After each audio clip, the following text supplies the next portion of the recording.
We have implemented a new API processing layer that allows us to handle foreign APIs like the PayPal API. Currently we support a subset allowing us to integrate it with various plugins, like for example this WooCommerce plugin. There are in total over 10,000 PayPal plugins on GitHub. The adaptations are very minor. We only need to change the endpoints and make a setting, and the plugin becomes compatible with our system.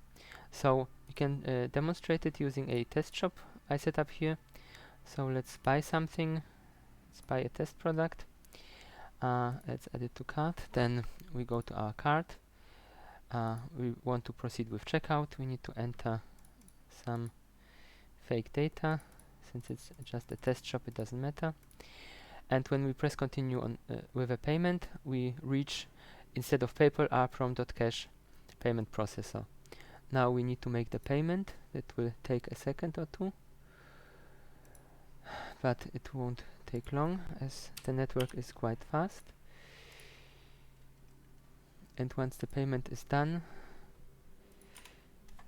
the system notices that the payment has been received and redirects us back to the merchant website where the purchase has been registered. It is quite easy to set up.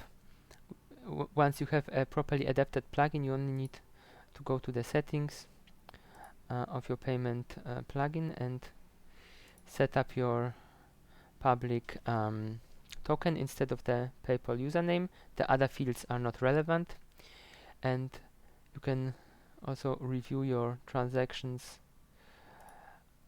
in the normal way. So here we see the payment went through.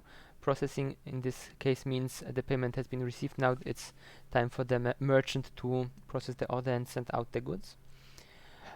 We will extend this support with other variants of PayPal API plugins, as well as with other variants of APIs in general, to allow merchants as easy as possible to integrate our payment solution with their existing system using already existing code bases, like many available on GitHub.